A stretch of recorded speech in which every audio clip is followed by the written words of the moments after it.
Fecha seu olho.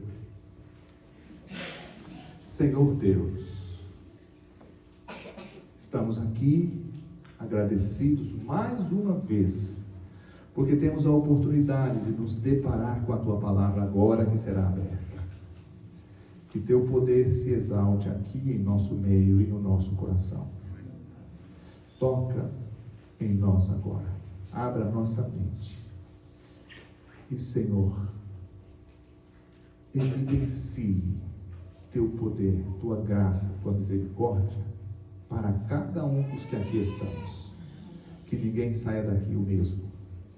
Que saiamos daqui conscientes de que o Senhor é o nosso Deus e nós somos os Teus filhos. Em nome de Jesus. Amém. Abra sua Bíblia, São Mateus capítulo 5, ou São Marcos capítulo 5, versículos de 1 até o versículo 14. Entrementes, chegaram à outra margem do mar, à terra dos Gerazenos. Algumas traduções diz Gadarenos. É a mesma expressão com outra linguagem. Ao desembarcar, logo veio dos sepulcros ao encontro de Jesus, um homem possesso de espírito imundo, o qual vivia nos sepulcros, e nem mesmo com cadeias alguém podia prendê-lo, porque tendo sido muitas vezes preso com grilhões e cadeias, as cadeias foram quebradas por ele e os grilhões despedaçados, e ninguém podia subjugá-los. Deixa eu explicar, só aqui para questão técnica. Cadeias e grilhões. Correntes eram as cadeias, grilhões eram argolas nos pés. Ele é amarrado pelas mãos e pelos pés. Isso era de ferro, e ele quebrava tudo, tanto as correntes, quanto os grilhões que o prendiam pelos pés. Andava sempre, de dia e de noite, clamando entre os sepulcros e pelos montes, ferindo-se com pedra. Quando de longe viu Jesus correndo, correu e o adorou, exclamando com alta voz: que tenho eu contigo, Jesus, Filho do Deus Altíssimo? Conjuro-te que, por Deus, que não me atormentes. Porque Jesus lhe dissera: espírito imundo, sai desse homem. Perguntou-lhe: qual é teu nome? Ele então respondeu: Legião. Legião é meu nome, porque somos muitos. Rogou-lhe encarecidamente que não os mandasse para fora do país. Aquele país, na realidade, ainda estava no território da Palestina. Era do outro lado, era a terra de Decápolis. Ficava ali Gadara e outras 9 cidades. Por isso era Decápolis. Eram cidades de origem, com moradores em sua maioria sírio-fenícia, grega, e tinha alguns judeus, como disse em outro tempo. E essas 10 cidades eram mais pagãos do que judeus. E os judeus que tinham lá não estavam muito consagrados. Verso 11: ora, pastava ali pelo monte uma grande manada de porcos, e os espíritos imundos rogaram a Jesus, dizendo: manda-nos para os porcos, para que entremos neles. Jesus o permitiu. Então, saindo os espíritos imundos, entraram nos porcos, e a manada, que era de cerca de 2.000, precipitou-se despenhadeiro abaixo para dentro do mar, onde se afogaram, e os porqueiros fugiram e o anunciaram na cidade pelos campos. Vamos parar aqui, amanhã a gente lê o resto. Pronto, você entendeu o que aconteceu do outro lado, mas vamos lembrar o que aconteceu do lado de cá. Que horas Jesus saiu para ir para o outro lado? Pôr do sol. Lembra disso? Os discípulos ficaram felizes quando Jesus os convidou para ir para o outro lado? Não. Esse desejo de ficar, de não ir, já era a ação de quem para Jesus não ir para o outro lado? Ação do inimigo. Compreenderam? Queria desanimar Jesus. Jesus nunca tinha ido do outro lado. Era a primeira vez que ele ia. Satanás, ele não queria que Jesus fosse para lá. Você fica aí, aqui quem manda sou eu, os daqui são meus. E não é verdade. Não é verdade. Uma pessoa que quer ser do inimigo, o será por vontade própria. Mas enquanto Deus tiver chance de tocar no seu coração e a convertê-la, Ele vai trabalhar para isso. Queridos, então o inimigo, Jesus entra no barco com os discípulos e o inimigo provoca uma tempestade, tentando fazer Jesus temer com os discípulos que temeram. Jesus dormia tranquilo, porque Deus estava sob o poder de Deus ali para trazer a paz e a calmaria. E Ele então trouxe paz, calmaria. Ele acalmou a tempestade. Bom, chegaram no outro dia cedo. O inimigo tentou fazer Jesus não ir, através dos discípulos. Tentou fazer Jesus não ir com a tempestade violenta. Agora chega do outro lado. O demônio fala: bom, eu agora tenho a minha última chance. Vou recepcioná-lo da melhor maneira possível. E ele, com seu agente humano, aquele homem possesso,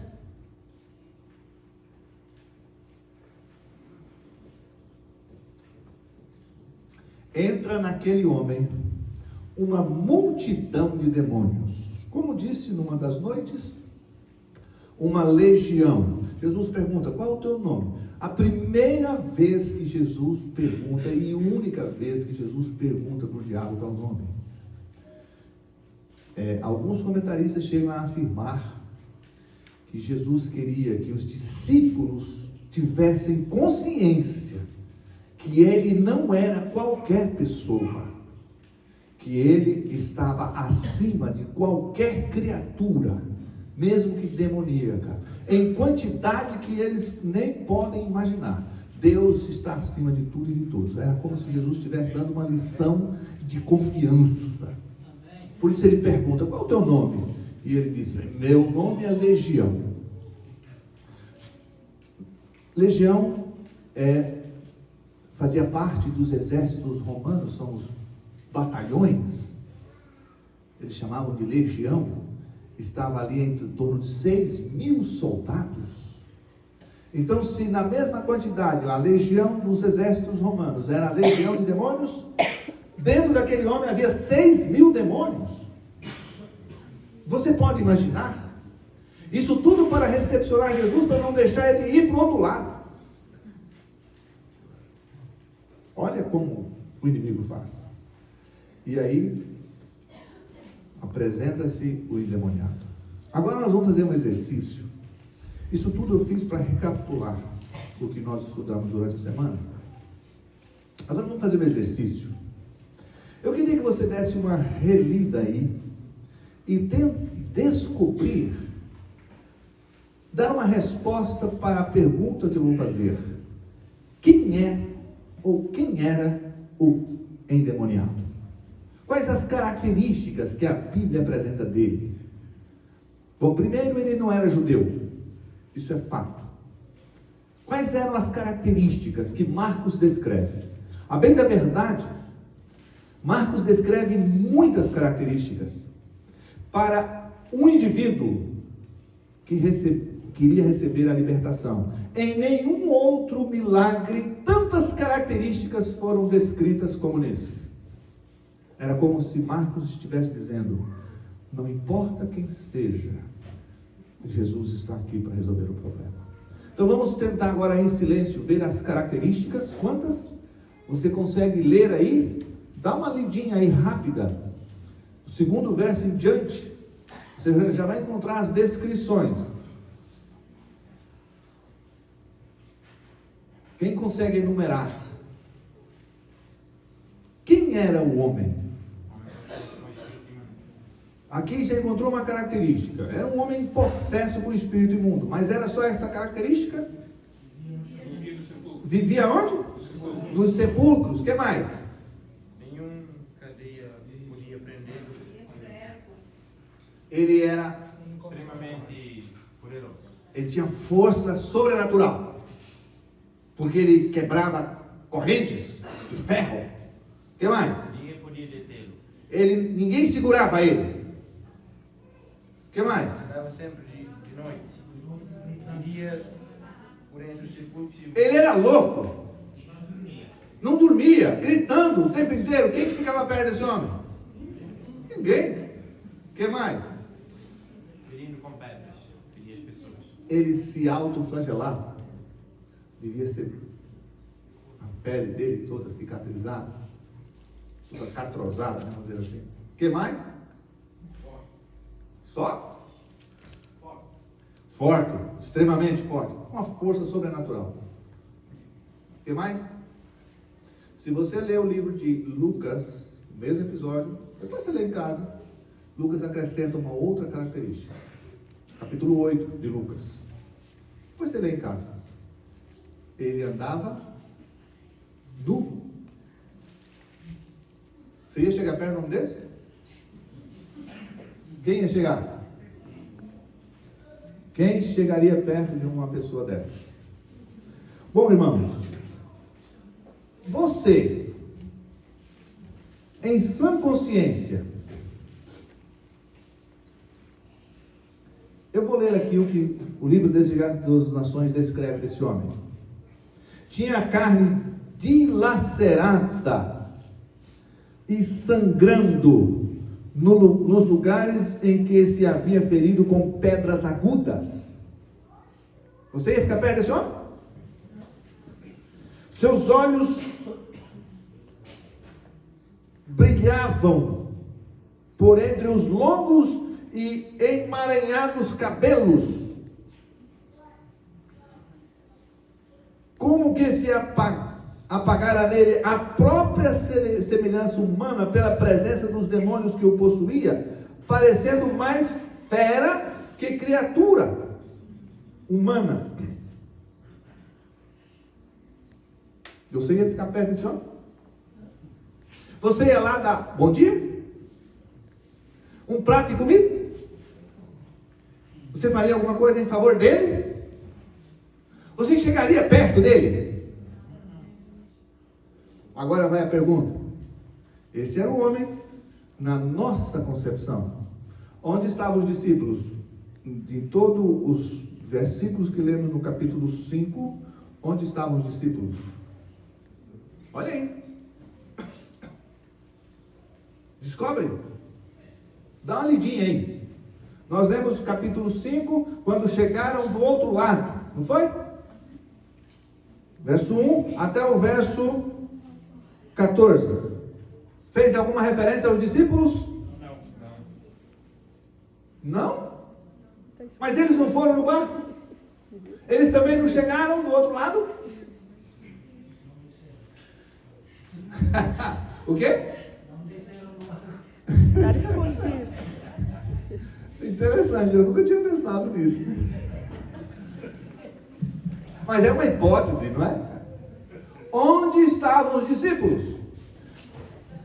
Queridos, eu li diversos comentários bíblicos para saber o que eles falavam sobre isso. Nenhum falava nada.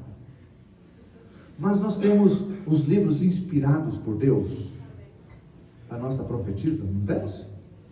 E eu fui lá. E ela diz: os discípulos, quando pisaram em terra seca, junto com Jesus, caminhando, e aquele homem veio para frente de Jesus, correndo, os discípulos vazaram, irmão. Por que os discípulos fizeram isso? Estavam com medo dele. Possivelmente estavam com medo dele. Com medo do homem. O medo que eles tinham ali era maior ou menor que o medo dentro do mar?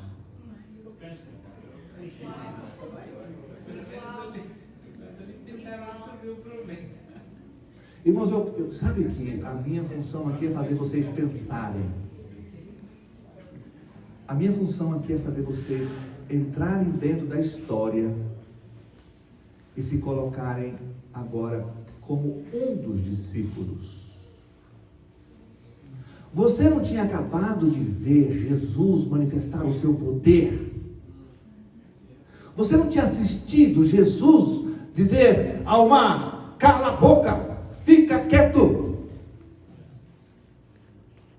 Você não tinha antes acabado de ouvir Jesus, há dias anteriores, repreender o demônio e expeli-lo de um homem possesso? Você não tinha visto Jesus ministrar a pessoas que estavam precisando? Por que os discípulos não manifestaram fé, confiança em Jesus dentro do barco e depois de ver Jesus efetuar o milagre, por que não manifestaram confiança e pelo menos ficado atrás de Jesus? Se o inimigo vier, pega primeiro Jesus. Por que eles não colocaram Jesus como escudo?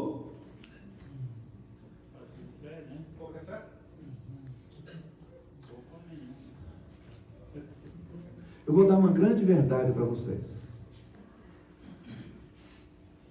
O inimigo, ele é astuto. Milagres não produzem fé. Porque se produzisse, eles teriam fé suficiente. Então não corra atrás de milagres. O inimigo no final dos tempos vai aumentar o número de pessoas e igrejas e tal, que vem para cá que você vai ver cura assim, que você vai ver isso, a manifestação, isso. Cuidado com isso. Cuidado com isso. Milagre nunca trouxe fé para ninguém. Nunca. Reforça, mas não produz. Queridos, o que é que produz a fé? É crer na palavra de Deus. É você todo dia com a Bíblia, orando, testemunhando. Queridos, aqueles homens, eles tinham acabado de ver Jesus erguer a mão e com um brado firme silenciar o mar revolto. A fúria do inimigo estava subjugada. Mas eles ainda não tinham fé. Quantos anos de adventista você tem? Quantos milagres já ocorreram na sua vida? Quanta direção Deus já deu para você? Pelo amor de Deus, mantenha-se em íntima comunhão com Ele. Bom, as características daquele homem eram todas essas que vocês mencionaram. Mas é assim que nós vemos as pessoas. Mas não é assim que Deus vê. Amém? Amém. Olha, Jesus saiu aquela hora. Eu anotei aqui, eu até gostaria de mencionar para você. Por que Jesus foi aquela hora? No mínimo 2 motivos. Ou porque ele tinha que sair com urgência de onde estava, do lado esquerdo do mar. Ou a urgência de sair era grande. Ou ele precisava ir com urgência para o outro lado. Bom, para sair do lado de cá, com urgência, ele tinha que ter feito alguma coisa errada. Então ele não fez. Então só sobra a urgência de ir. E por que tinha urgência em ir? Porque ele não suporta ver um filho dele nas garras do inimigo. Você acha que Jesus se sente bem em ver pessoas desfiguradas, entregue às concupiscências? Você acha que Jesus fica confortável sentado no trono, vendo filhos dele, frutos do amor dele, a perecer sem esperança?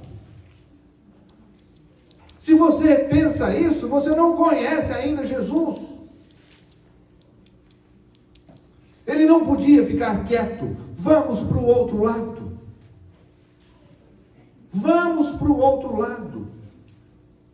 Se os discípulos tivessem crido como deveriam, dentro do barco, Jesus teria chegado cedo do outro lado e o milagre da libertação teria sido mais rápido. Sabe, às vezes as obras de Deus não acontecem como deveriam acontecer, porque Deus não pode nos usar para que elas aconteçam. Deus tem milagres para realizar na vida de outros por seu intermédio, sabia? Você sabia disso? E por que não acontece? Porque nós não estamos com a nossa íntima comunhão com Deus em dia. Irmãos, não existe limite para a comunhão com Deus. Todo dia você tem que estar na presença do Senhor. Ontem não serve para hoje. Por que não serve? Porque amor tem que ser vivido todo dia. Amor de mãe é a única coisa que explica, não é? A mãe ama todo dia. E se renova, parece, todo dia. Queridos, por favor, o amor da mãe, quem deu? Foi Deus. Se Ele deu, é porque Ele tem para dar. E de sobra. E Ele está querendo que nós tenhamos o mesmo nível de relacionamento com Ele todo dia. Aí eu fico pensando, eu fico meditando, né? Nas palavras de Jesus. Na visão humana, o endemoniado era tudo isso que nós vimos. Na visão de Deus, aí eu consigo ler Samuel, capítulo 16, verso 7, a última parte, quando Deus falava com Samuel, dizendo: Samuel, o Senhor não vê como o homem vê, pois o homem vê o que está diante dos olhos, porém o Senhor vê o coração.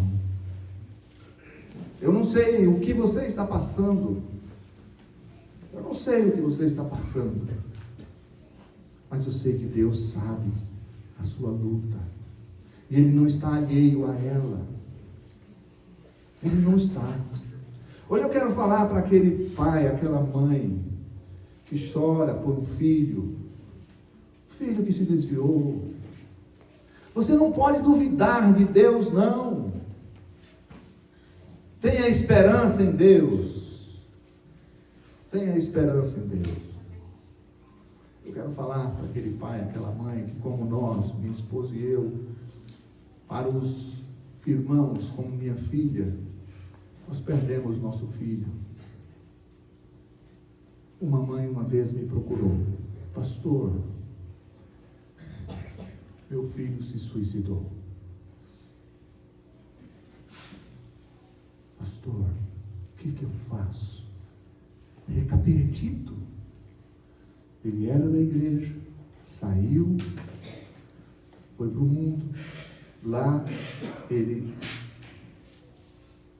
a esposa, ele achou que estava traindo, comprou uma arma, foi na escola, deu um tiro na ex-esposa, deu um tiro no menino, filho.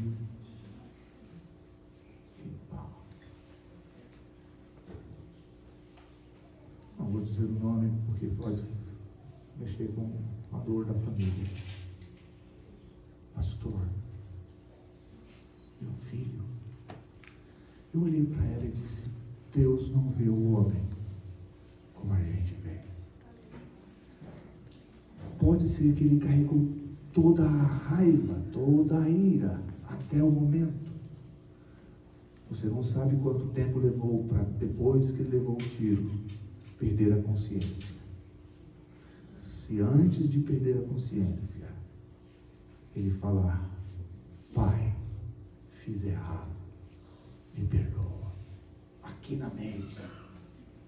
A pessoa saltou de um prédio, na descida do prédio, a consciência dela falou: por que você fez isso? Deus me perdoa. Na cruz do Calvário, lá estava o ladrão, ele falou: meu pai me perdoa. E Jesus não está perdoado. Amém. Deus não vê como nós vemos, irmãos. Sou tão feliz. Eu sou tão agradecido a Deus. Porque Ele não sou eu. Ele é Deus.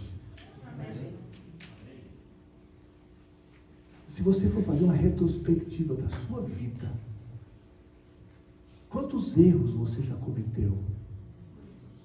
Quantos? Eu sempre digo, quanto mais cabelo branco, mais pecado cometido. Não é verdade? Irmãos, mas Deus, quando perdoa você, Ele tem uma vantagem tremenda sobre todos os seres. Ele não se lembra mais do que você fez. Ele nunca mais vai te jogar na cara.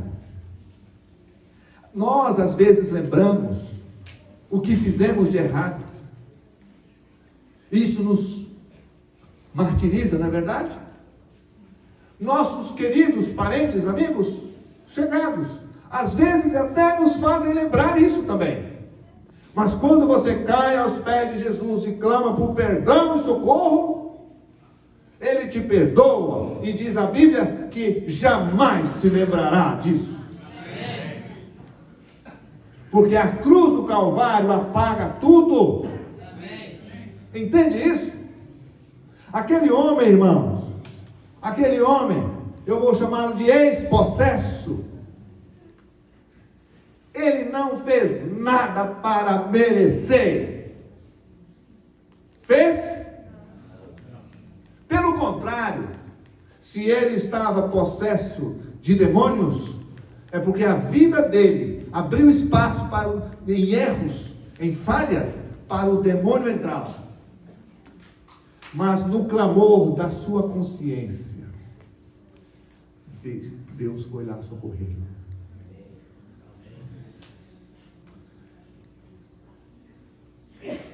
Eu queria ler um texto, e eu vou finalizar.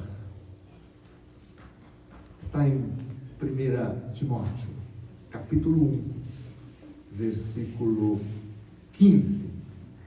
Abra a sua Bíblia aí, por favor. 1 Timóteo, capítulo 1, versículo 15.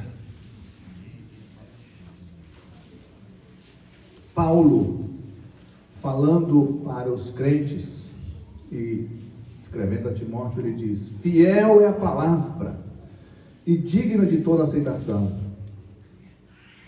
que Jesus veio ao mundo para salvar